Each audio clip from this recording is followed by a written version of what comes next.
So CT125 ang budget na ito.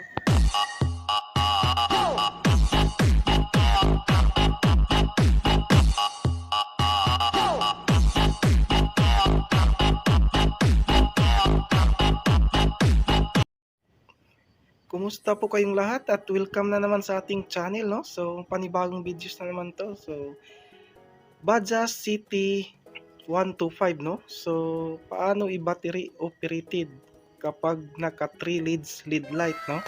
Sa videong to ituturo ko sa inyo at sa iba pang hindi pa nakakaalam, no? Pero yung sa may mga alam na, i-share nyo lang ito sa iba. At least nakatutulong na rin, no, sa mga bago pa lang na nagsisimula. Okay, simulan na natin, no. Itong color yellow, kung nakita niyo itong hinawakan ko, ito yung rugtong, no, papunta sa green socket. Ito yung wire na itap nyo sa ECC. At dito naman tayo sa gitna, no. Kung nakita niyo itong color brown, ito po yung wire sa ignition switch, no, ECC wire, no, para dito tayo mag-tap. At dito naman tayo sa isang color yellow. Ito po yung wire na papunta ng ating left handle switch, no. Kung natanggal nyo na ang dalawang yellow na to, pagsamahin nyo ang tatlong wire na ito, kumuha lang kayo ng extra na wire papunta dito sa color brown, no. At tingnan nyo na lang sa video ko kung paano ko ito ginawa, no.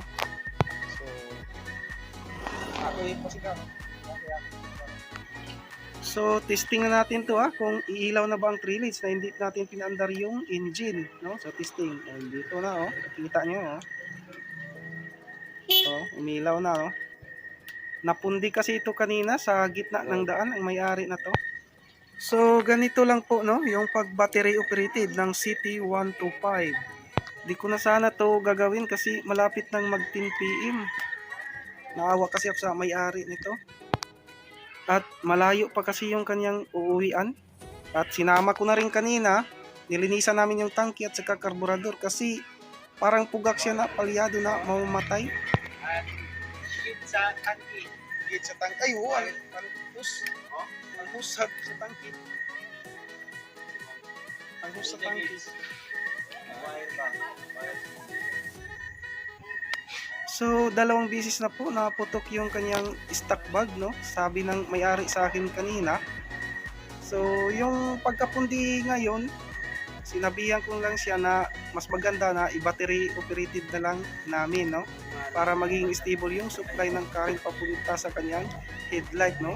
Di gaya yung sa mga stock bag pa, yung kanyang standard na lalakas lang yung pag na-revolution mo yung kanyang throttle, no? So CT125 ang budget na ito. Ang unang labas pa to na CT125, di gaya ngayon na yung bagong mga CT125 na mayroon ng chargeable na para rin sa ating mga gadget na gaya na lamang yung cellphone natin, no? So yun lang po mga boss, ma'am, sir. Maraming salamat sa inyong panonood.